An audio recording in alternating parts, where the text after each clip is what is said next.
strategy. We're going to talk about what you need to think about when you're approaching this, and also how to focus on different tasks that needs to be done and the different stages of the buying cycle.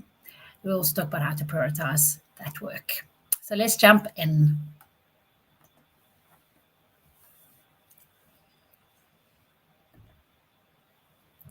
So why is digital marketing strategy important in the first place? And many might say, well, isn't that obvious? But still, we see that a lot of people don't really spend enough energy on this. So a digital marketing strategy is important because it prevents us from doing ad hoc initiatives, but rather have them planned out, which makes it more relational, makes it just more thought through, and not panicky, not too salesy, but building that relationship that is needed. We're going to look a little bit into that. It offers cost effectiveness and scalability. So you're creating a plan which makes costs predictable. And you can also measure if things are working, so it creates scalability as well, and measurability. We are, by having a strategy, also enabling improvement of that strategy, and we can be agile. So we understand what the goal is, we understand why we're doing what we're doing, and then we can fix something that might not be working. Just by putting a strategy doesn't mean that we get everything right, but it allows us to keep an eye on what's going on and adjust accordingly. So at the end of the day, it leads to better customer acquisition and conversion. So having a strategy is actually quite important. So, but now how do we approach it? So I'm going to first go through a little bit of a framework that we're going to use when we look at what we need to do as a part of our marketing strategy. And the first approach to that is looking at what's happening on the customer side compared to what is happening on the business side. So on the customer side, they go through a buyer's journey or a customer journey. So go through an internal journey from when they become aware of their problem until they become a loyal customer. So you can find slightly different variations of this, but it usually looks more or less like this one on the left side. Starts with the customer. So this is the customer side of things. The customer realizes that they have a problem or a challenge that they want solved, and then they become aware of you as a supplier. Then they go into consideration phase where they're considering both their own need and you as a supplier before they make a decision if they're going to purchase or not. Once they're purchased, they're going into retention phase. Will they continue to be a customer? Will they purchase again? And ideally, they become loyal customers that will also be ambassadors for your brand. When the customer is going through these different stages, we need to do different things as a business. So in our marketing strategy, we need to focus on each of these three main areas. I'm going to match them up, and also the 9 sub areas. So the life cycle marketing focus is the focus that you have as a business. When the customer is in the problem and awareness stage, you as a business focus on collecting leads. And it's really important to understand that that's what you're doing at that stage. So you need to identify where the customer is and then plan your activities thereafter. So in the collecting leads phase, we're focusing on good targeting. Who are we actually approaching? Really pinpointing that nicely.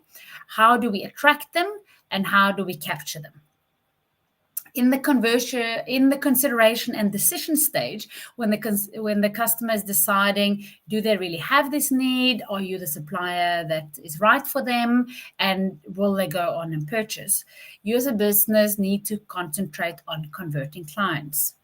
That would be engaging with them, nurture them, nudging them along, understanding that you need to build that trust, confirm their need, confirm you as a brilliant supplier. And then you need to give them the offer to purchase at the right time and close that business by making it easy to purchase. So all of that needs to be part of your strategy.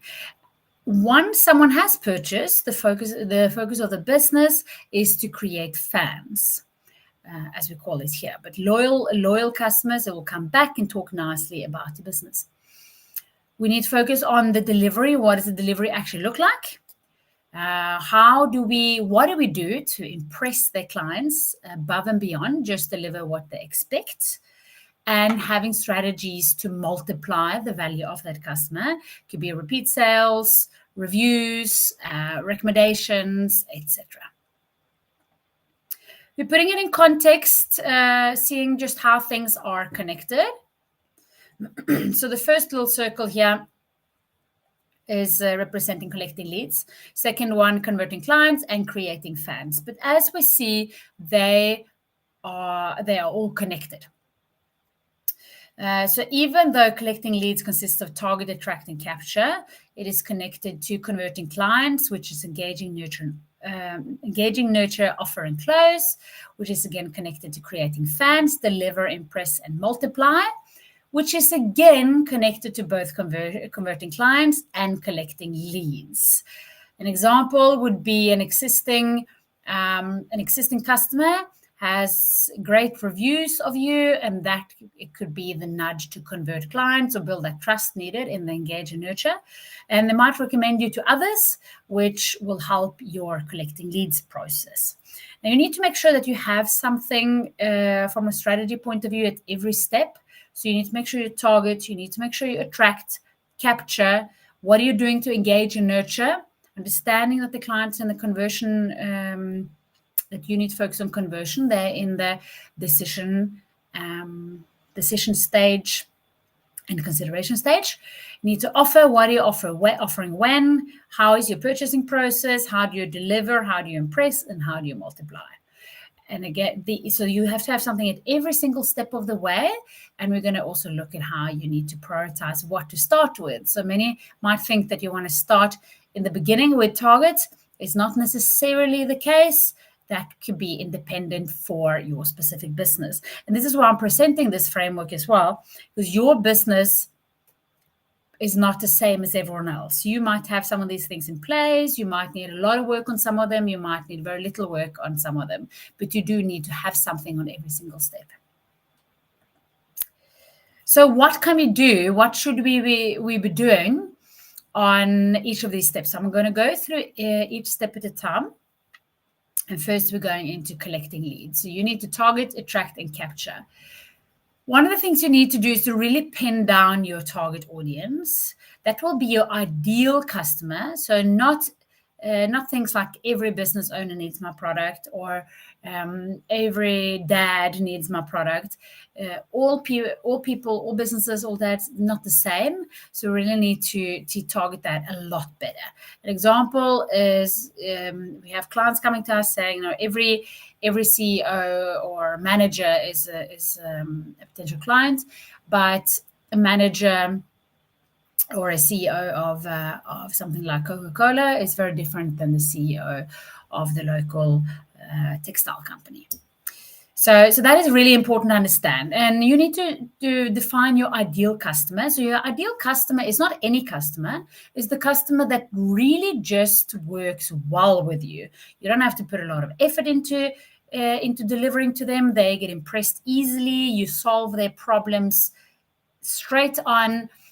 Hitting the nail on the head there, really, really easy to work with and easy to sell to. We can include things like demographics, where do they stay, psychographics, online behavior, lifestyle factors, pain points, and aspirations. So remembering that there's a lot of things that play a role here, not only where they stay and their age, but their psychographics, how do they act and behave, and how do they behave online, where do they search for information, what worries them, what keeps them up at night, what makes them proud, what is their family situation, things like that. and to attract them. Now, when we really know who they are, which is really important to be able to also attract them, is to create lead magnets. So what is it that will attract them? And then content.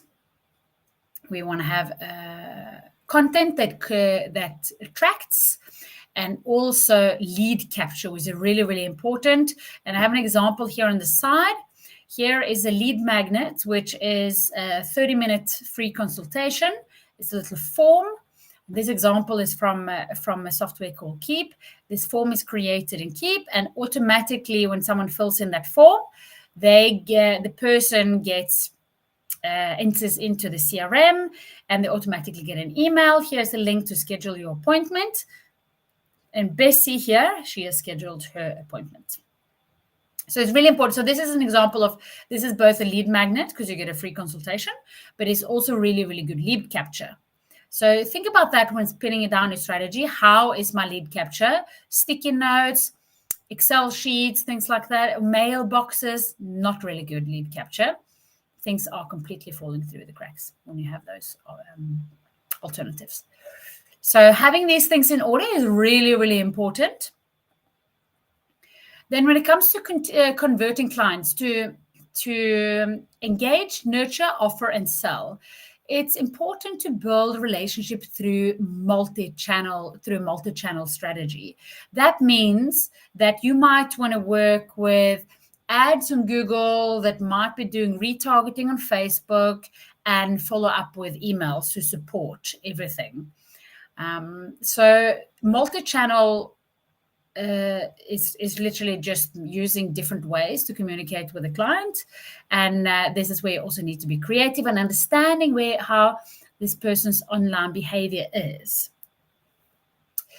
Everyone is on Facebook, or everyone is on Instagram, yes, but are they there socially? Are they there professionally? What time are they searching for information? Is it part of their job? Is it part of their leisure? Depending on now what you offer. So also offer the right thing at the right time. Focus on lead capture when you need to capture. Now, when you need to convert, you focus on conversion. So focusing on conversion when you're supposed to capture might not be the right approach. That's why we're going through them step by step. Make it easy to buy, having things like buying something straight in an email. You advertise something on Google, people found it, they found your website, and now you might want to, and they've maybe even filled in a form to get a discount code, and now you're sending them the email with the discount code and links straight to the checkout. Not any options of colors and sizes and all kinds of stuff, but straight to what they showed interest in. So to understand how to convert the clients, you need to understand where they are at. Then we want to make sure that we have a strategy for our sales pipeline. We don't want to leave that up to random or up to whoever salesperson there is. The business should own their sales process. You can have your sales staff be part of creating that sales process, and that will really, as if you have good salespeople, they should really be part of setting that up. But having a sales pipeline, again, ensures that you can consistently follow up with every single lead that comes in, because your lead capture is in place and people should automatically end up in your sales pipeline. Here, an example on the side again, this is also from Keep, a super simple sales pipeline with leads coming in automatically from a form, qualifying, so you're busy qualifying them, and then here's all the one leads. So it can be much more advanced than that, and you can in Keep here you can create your own. We can see that there's actually two different pipelines here. There's two different tabs. But having a sales pipeline again allows you to improve that sales pipeline, and you can automate along that sales pipeline as well. So it really helps your sales staff work efficiently and consistently. No one's going to be forgotten when they're in the pipeline. Segmentation, really, really valuable. What is your strategy around segmentation? Which segments are you focusing first? If there's limited resources, which most companies has to some degrees, you might choose to focus on certain segments before you go on to the next one. And that really allows you to pin down the communication to better understand the person that you're speaking to and relate to them much better, which is going to nudge them much better through that conversion process. Then you should look at things like email automation and remarketing. I have briefly mentioned it. Keep here that I do have picked my screenshots from, does offer both the CRM lead capture and automation. You should focus on, in this stage, to validate the need and build the trust needed for these people to move on to a purchase. In the creating fans, we are delivering, impressing, and multiplying. It's all about keeping the relationship going. Don't forget your existing sales. They're going to feed into your conversion and they're going to feed into your new sales. It's all about add additional value, impressing the client beyond what they expected.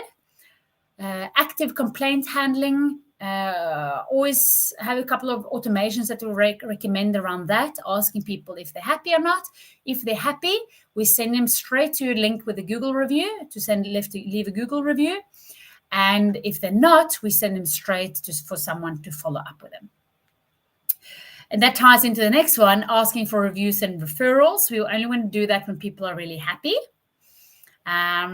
And we want to make sure that we get repeat sales and loyalty. So here on the side, I have an example of an automation. So when the job is complete, that means when a deal enters job complete, so then immediately send an email asking for a Google review.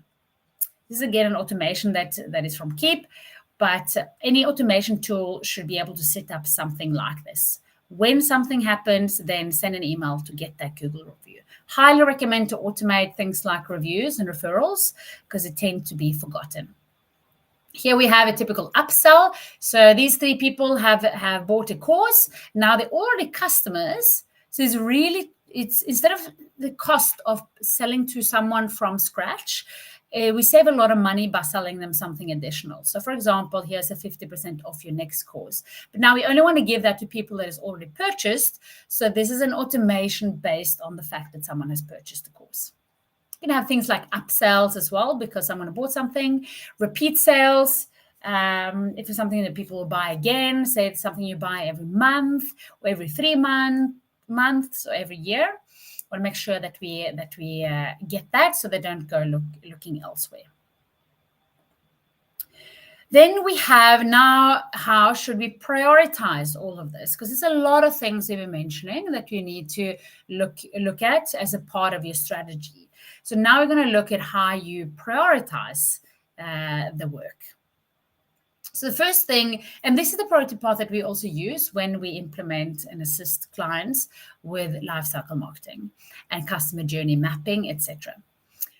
So the first thing we look at is, do you have any existing contacts that we can start to work on that will give you quick income to continue the process? So we're looking at something that is sustainable, something that brings in money quicker so you can sustain the additional processes.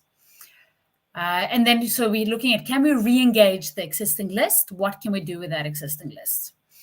Then we have to make sure very quickly that you are capturing all your leads from existing traffic. If you have website visitors, if you're running anything, if you have social channels, whatever you're doing, we need to make sure that all of those leads are efficiently captured. So that is really, really high priority. Then you need to engage and nurture with them. So that is also high priority, to get something in place so that you are engaging and nurturing with the leads that you're capturing. It doesn't have to be perfect, but something needs to be in place. And by having something in place, we can look at what is actually working. Then we look at your delivery. How is your delivery? How is your customer experience? Is there anything that can be done around that? Maybe you want to add in some automations. How is that process? It's really important because this is where you're laying the foundations for the next one, which is asking happy customers for referral and upselling to your happy customers and existing customers. We look at your purchase process.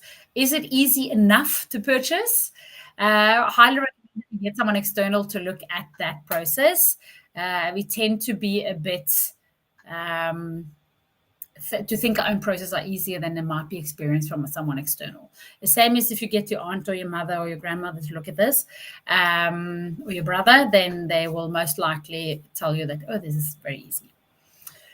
When we're done with all of this stuff to have our conversions in place and making sure that you're feeding this whole cycle nicely, then we look at generating new traffic to your website or your landing pages. A lot of people start there, but we need to make sure that you have your conversions in place so that the money spent on ads is spent on leads that will be nurtured into sales, not just leads. So that is really important. That's the way we often talk about converting clicks to customers, and that is in the whole process going on here. That's why the priority path has the generating traffic at the end. If you have any questions about this, the topic of your digital marketing strategy, feel free to contact us. We are on email, WhatsApp, and all the various social channels. And there we are. And with that, I want to say thank you for following. Hopefully you got some new ideas. You can always go back and look at what went through. And I wish